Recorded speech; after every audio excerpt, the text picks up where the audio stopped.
Wake up before 4 a.m. It was a late night of work, and I know that stopping my sleep at the right moment allows me to avoid that groggy feeling. I wake up to a pre-made protein shake. Take a cold shower to supercharge my system. I meditate, then I stretch. Then I sit down to start work before 5:30. I'm off to another day where my timing is blocked to maximize output. Actually, that's not my story at all. Other than the meditation part, most of that is simply not true. I actually do my best to get 8 hours of sleep. I enjoy having a slow morning with a coffee to ease into my day.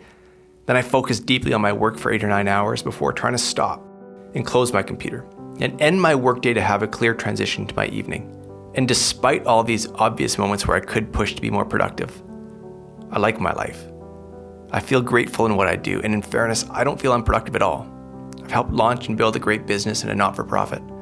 I wrote a book I'm proud of.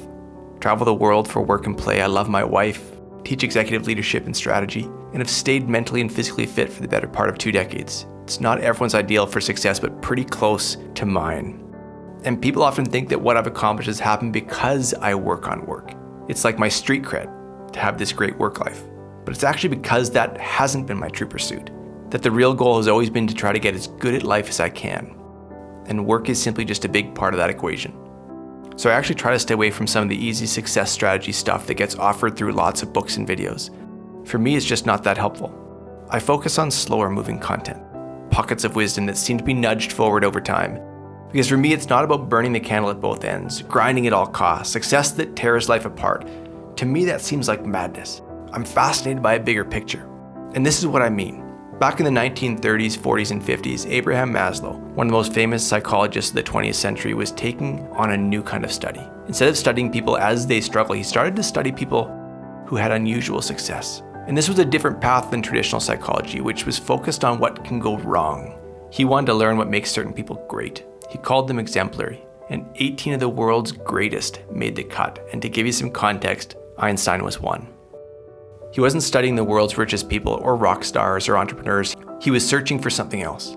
He was trying to understand those who had extraordinary abilities and who put them to extraordinary use for themselves and for the world. They were impressive from all angles. He felt like he was on to something new, a different type of person. They didn't fit, is what he said. Then he put it this way. It was as if they came from another planet.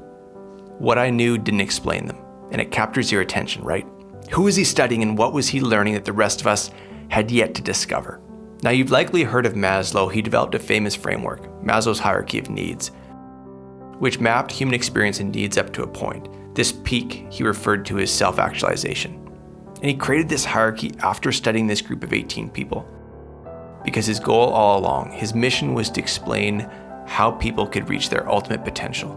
Included in this group were people like Einstein, but also Jane Addams, Abraham Lincoln, Eleanor Roosevelt, Frederick Douglass, and an anthropologist by the name of Ruth Benedict. And they're all fascinating people.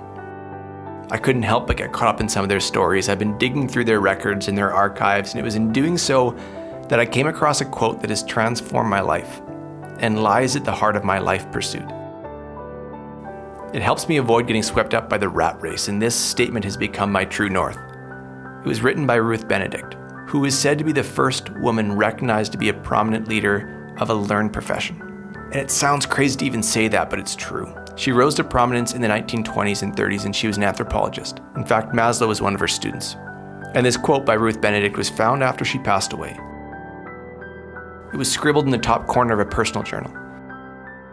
Like Ruth just had to write it down. She couldn't let it pass without putting it in writing, marking it in time.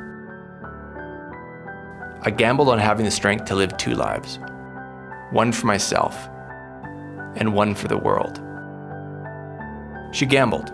She took the risk on having the ability to do something that eludes most people, building a life that's purposefully self-satisfying and intentionally selfless at the same time. The coming together of the best you've got to build your own life and the best you can give to others.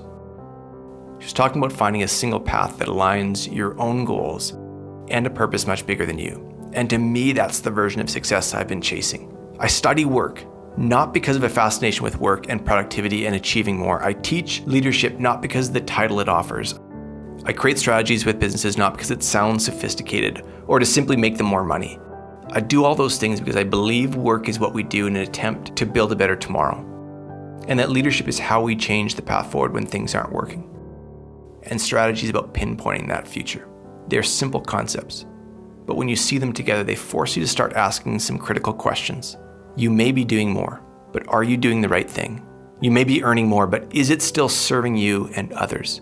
And even if others applaud your life from the outside, how do you actually feel about it on the inside? What do people think of you when you leave the room? What do they say? Are you being the person you know you should be? Are you being the person the world knows you could be? These are fundamental questions. I gambled on having the strength to live 2 lives, one for myself and one for the world. Thank you, Ruth Benedict.